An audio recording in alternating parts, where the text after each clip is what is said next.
Welcome to Amici, news and insight from the New York Judiciary and the Unified Court System. I'm John Carr.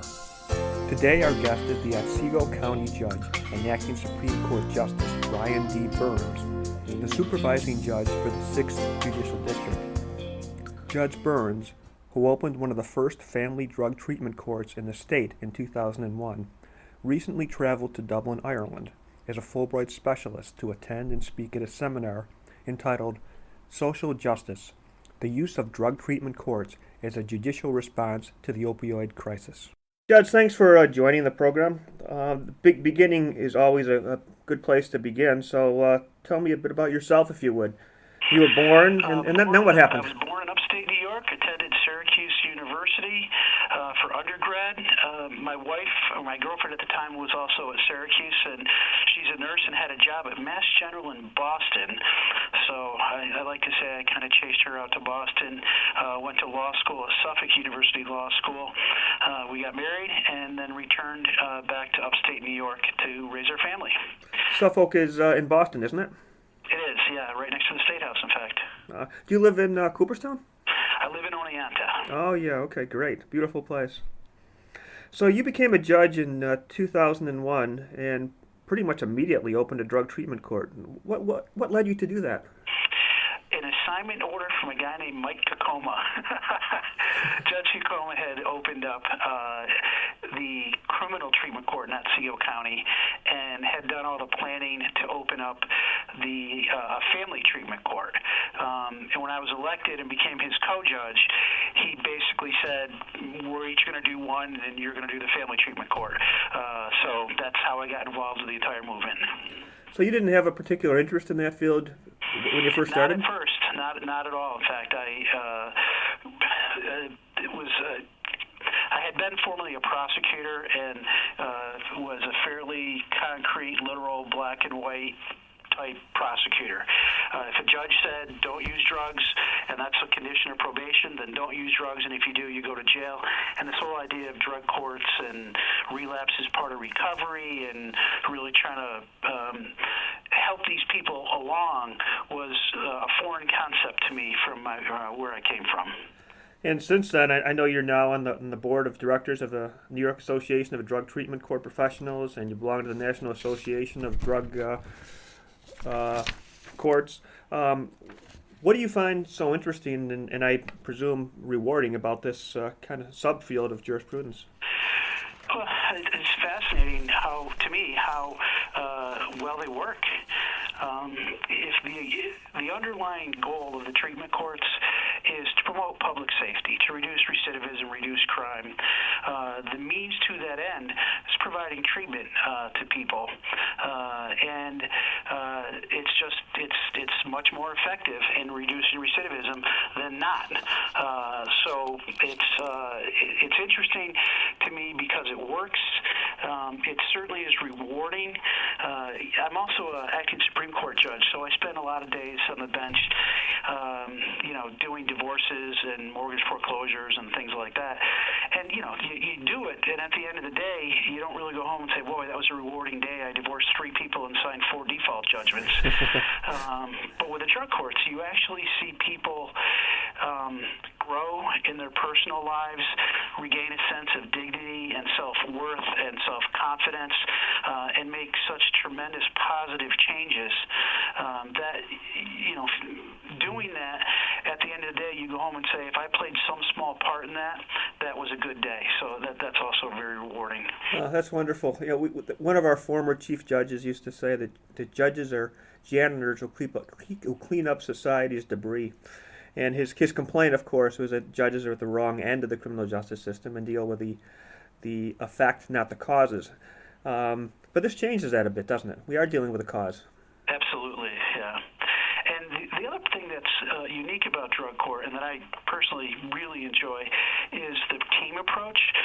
My drug court team is a multidisciplinary group of about 8 or 10 people, and it's a rare opportunity to sit down directly with the treatment provider, the probation officer, maybe the mental health provider, as well as the person's attorney and the district attorney, but, the ones doing the actual work on the ground, and get their input directly I've learned so much from the people I work with. And as a judge, you generally don't sit around a table with 10 people and make a joint decision.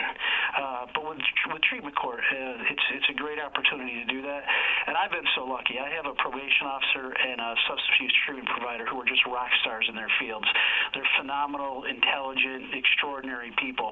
And outside of drug court, I wouldn't have the opportunity to sit down with them on an individual case-by-case basis. So that ability to work with others and learn from others on the team is a very important part of the process for me, one I quite enjoy. Since these started, probably in the early 90s, and were probably started by then Chief Judge Judith Kaye, I think we now have upwards of 140 drug courts in the state. What has been the experience? Are they successful? Has this experiment worked? In my opinion, absolutely. The state as well as the federal government have done numerous evaluations and studies on the programs, and it's hard to evaluate programs kind of on a meta basis because each one can be so different. But there seems to be some uniformity that the programs are anywhere from 25 to 40% more effective in reducing recidivism than people who don't go through the program. And that's significant in so many different ways. It saves society huge sums of money, both in terms of incarceration, but we have people who go back to work and are now paying taxes, and dads who are paying child support or moms paying child support.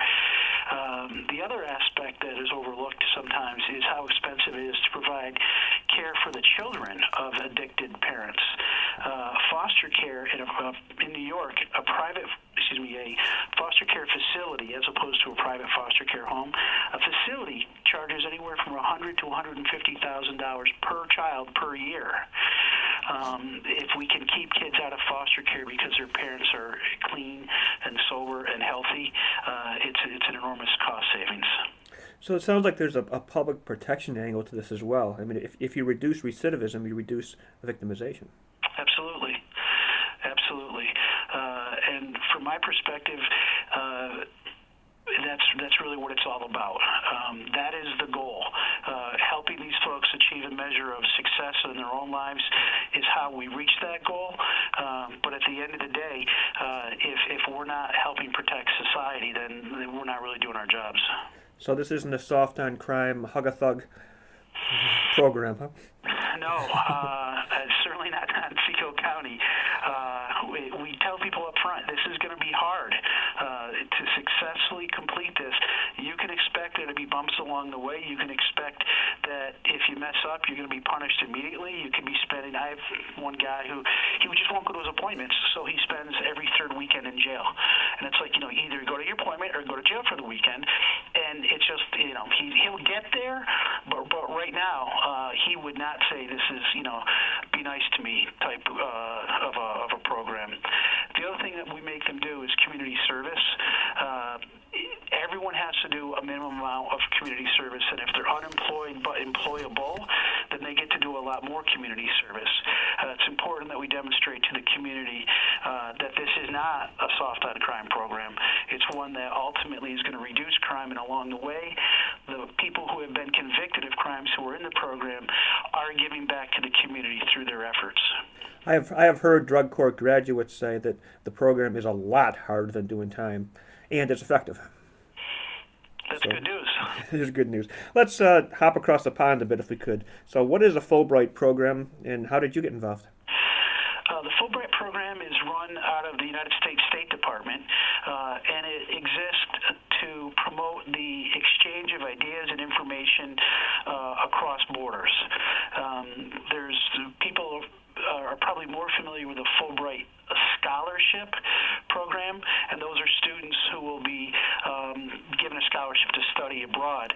The Fulbright Specialist program that I participated in allowed me to go to the Dublin City University Law School and teach a 3-week seminar there on this topic. Why Ireland? Why Dublin? Dublin, I give my daughter full credit for this. My daughter daughter's graduating from college this year, but 2 years ago, she told me she wanted to study abroad, and she wanted to study in Ireland, and she wanted to go to Dublin and specifically Trinity College. I said, that's fantastic. And then I started, in some of those sleepless nights when I'm getting ready for court the next day, these thoughts were running through my head is, okay, if she's going to go, I want to go. How can I get there? My father-in-law was a college professor, and we were chatting about it. And he's like, well, you should check out this Fulbright program, and you can go teach there for a short period of time while she's studying. And that just kind of got the ball rolling. It took probably 18 months of planning and approvals and et cetera, et cetera. But finally came together for me, and of course she decided that she didn't want to study abroad after all. So it didn't work out exactly as planned. So now if she decides she wants to study abroad in Zimbabwe, that's where you got to go? I'm hoping for Barbados, West Indies University, somewhere warm next time. That sounds good. Now, Ireland has a drug court or a version of a drug court, doesn't it?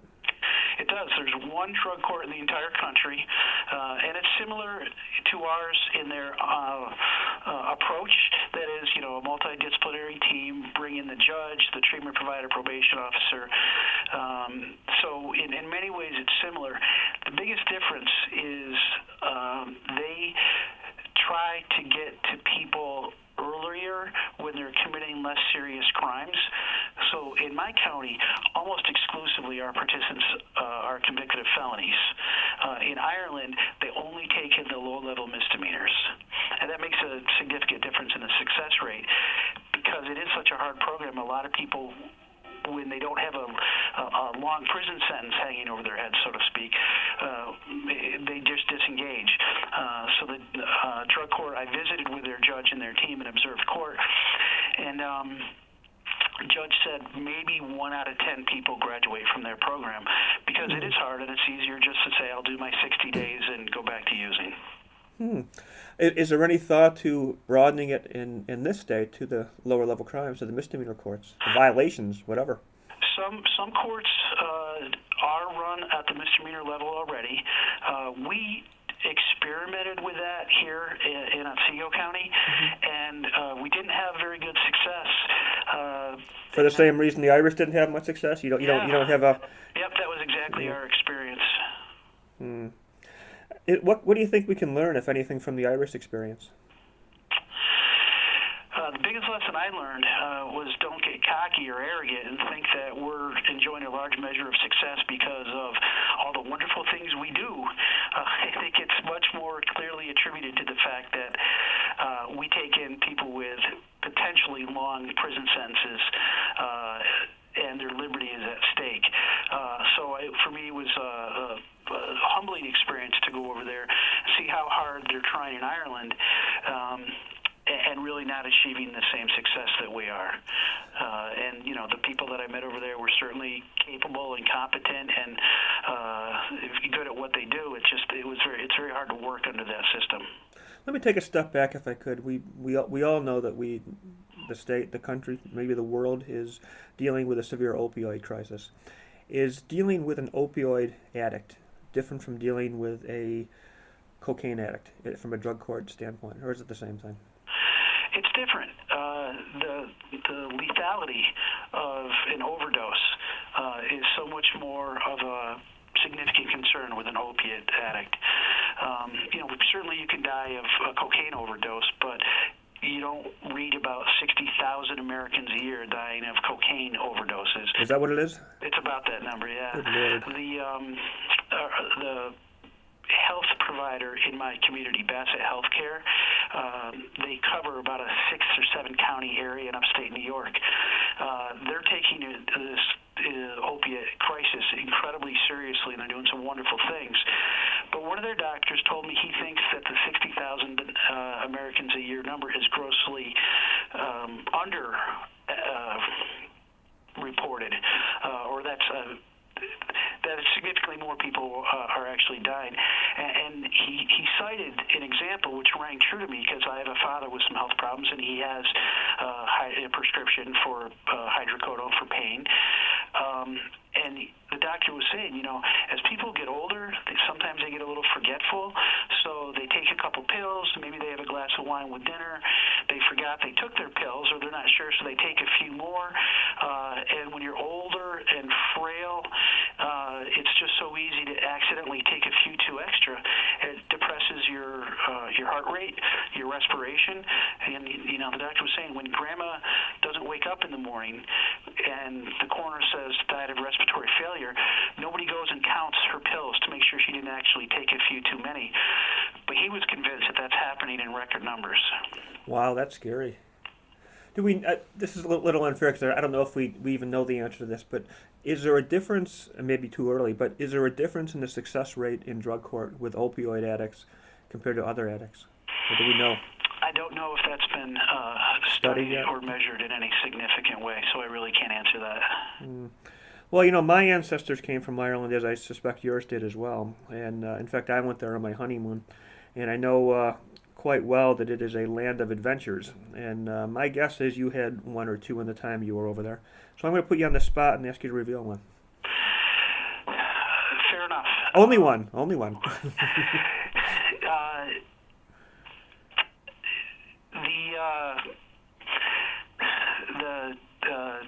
One of the professors I was working with asked me if I would be interested in attending a reception at the U.S. Ambassador's private residence.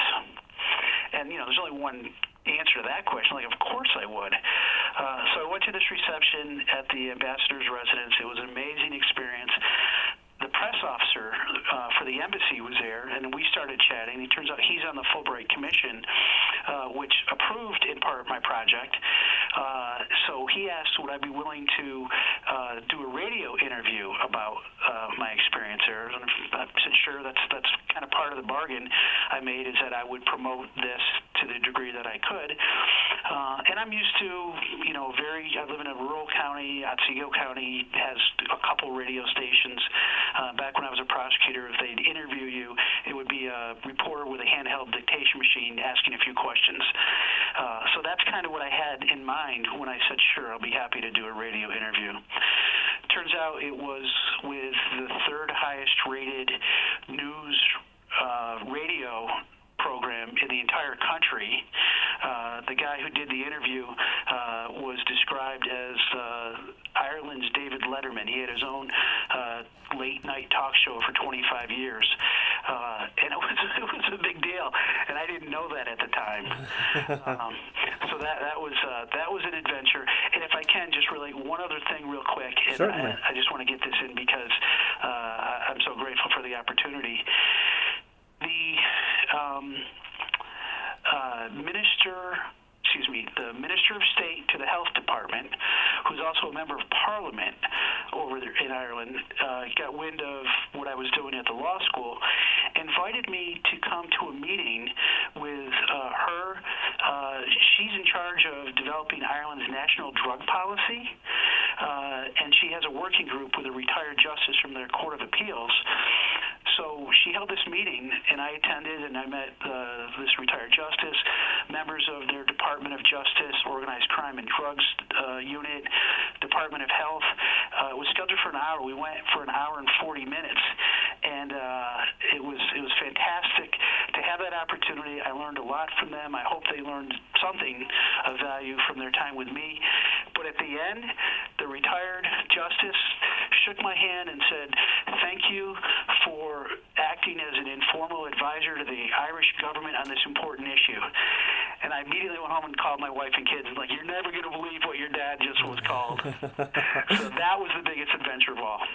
Well, between that and appearing on the Amici podcast, you're going to be a genuine rock star. I'm going to go into retirement immediately. Judge, thanks so much for your time today. I really appreciate it. Thank you, John. Thanks for listening to Amici.